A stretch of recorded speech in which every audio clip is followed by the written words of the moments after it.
ताबा चोरी पर महाराष्ट्र के उप मुख्यमंत्री एकनाथ शिंदे ने बड़ा बयान दिया।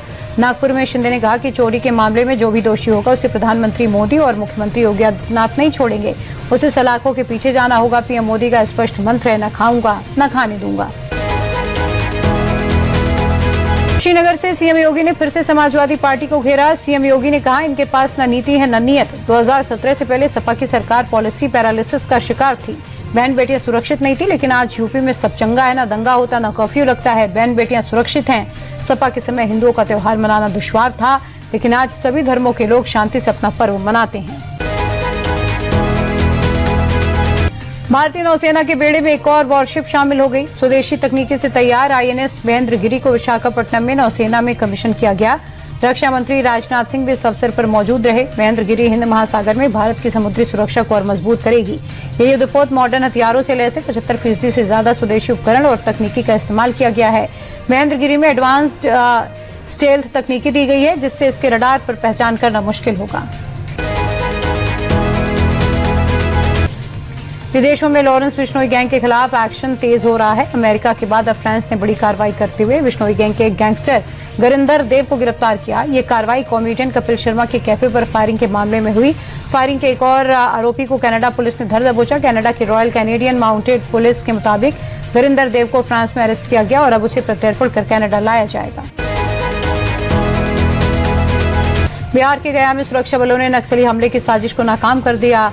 डुमरी नाले के जंगल से सुरक्षा बलों ने 4 किलो टिफिन आईडी बरामद की। सुरक्षा बलों ने समय रहते भारी मात्रा में विस्फोटक बरामद कर संभावित बड़े हमले की साजिश को नाकाम किया। बम निरोधक दस्ते ने तुरंत मौके पर पहुंचकर आईडी को भी नष्ट कर दिया।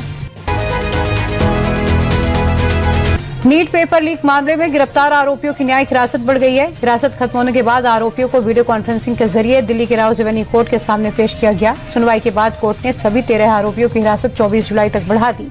वहीं सीबीआई के मुताबिक मामले की जांच अभी भी जारी है। कुछ और गिरफ्तारियां हो सकती हैं।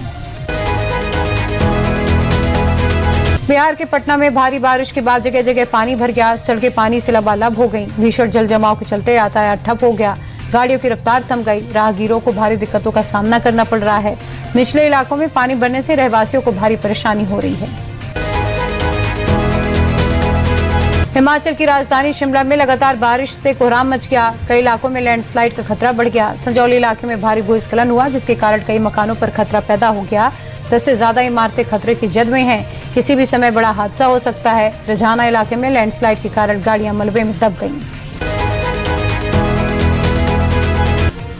मुंबई के दहिसर इलाके में झीलनुमा तालाब में तैरने गए 2 कॉलेज छात्रों की डूबने से मौत हो गई। दोनों 19 साल के थे। दोनों अपने 2 दोस्तों के साथ प्लान बनाकर झील पर पहुंचे थे। पुलिस की शुरुआती जांच में आशंका है कि इन सभी ने शराब पी और फिर उसके बाद पानी में तैरने निकले। फिलहाल मामले की जांच जारी है। हिमाचल की राजधानी शिमला में लगातार बारिश के चलते कोहराम मच गया। कई इलाकों में लैंडस्लाइड का खतरा बढ़ गया। संजौली इलाके में भारी भूस्खलन हुआ, जिसके कारण कई मकानों पर खतरा पैदा हो गया है। 10 से ज्यादा इमारतें खतरे की जद में हैं। किसी भी समय बड़ा हादसा हो सकता है। रजाना इलाके में लैंडस्लाइड के कारण गाड़ियां मलबे में दब गईं। उत्तराखंड में कुदरत का कहर जारी है। रुद्रप्रयाग में भारी बारिश के बाद कई जगहों पर लैंडस्लाइड हुआ। बद्रीनाथ हाईवे पर भी भूस्खलन हुआ। पहाड़ों से मलबा गिरने से सड़क पूरी तरह से जाम हो गई। गाड़ियों की आवाजाही पूरी तरह से ठप हो गई। प्रशासन की टीम सड़क से मलबा हटाने के काम में जुट गया। यूपी के मिर्जापुर में शहर के बीचों बीच अचानक एक सड़क धंसने से एक बुजुर्ग बाइक सवार अपने नाती पोते के साथ गड्ढे में गिर गया। बताया जा रहा है बुजुर्ग बाइक से अपने नाती और पोते को लेकर स्कूल जा रहे थे। तभी रामबाग मोहल्ले में अचानक सड़क धंस गई और 10 से 12 फीट गहरा गड्ढा बन गया, जिसमें बुजुर्ग बाइक सहित गिर गए। आसपास के लोग दौड़कर मौके पर पहुंचे और काफी मशक्कत के बाद गड्ढे में गिरे बुजुर्ग और दोनों बच्चों को साड़ी और रस्सी की मदद से बाहर निकाला। आशंका जताई जा रही है कि भारी बारिश और जल जमाव की वजह से सड़क धंसी और गड्ढा बन गया। कम्युनिटी इवेंट में प्रधानमंत्री मोदी के साथ न्यूजीलैंड के प्रधानमंत्री लक्सन पहुंचे। पीएम मोदी की तरह पीएम लक्सन भी पूरे जोश में नजर आए। भारतीयों को संबोधित करते हुए उन्होंने कहा, भारत एक ऐसा देश जिस पर हम भरोसा कर सकते हैं। दोनों देश साथ मिलकर आगे बढ़ रहे हैं।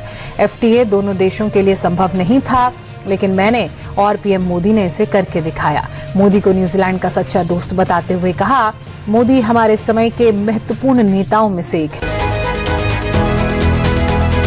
भारत और न्यूजीलैंड के बीच फ्री ट्रेड एग्रीमेंट समेत कई अहम समझौतों पर मुहर लगी।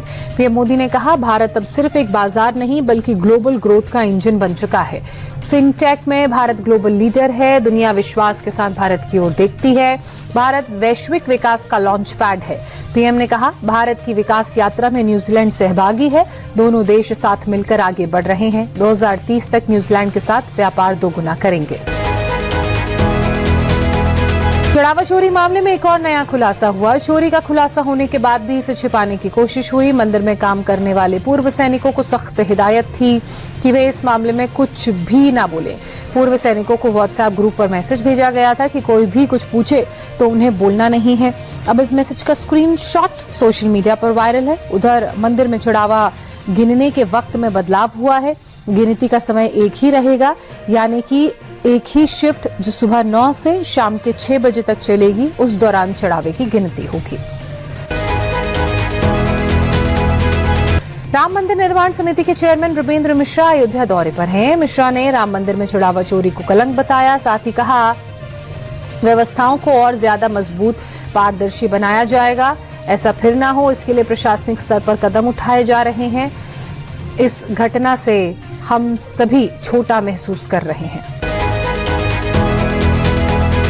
राम मंदिर चढ़ावा चोरी पर महाराष्ट्र के उप मुख्यमंत्री एकनाथ शिंदे ने बड़ा बयान दिया। नागपुर में शिंदे ने कहा, चोरी के मामले में जो भी दोषी होगा उसे प्रधानमंत्री मोदी, मुख्यमंत्री योगी आदित्यनाथ छोड़ेंगे नहीं। उन्हें सलाखों के पीछे जाना ही होगा। पीएम का स्पष्ट मंत्र है, ना खाऊंगा ना खाने दूंगा।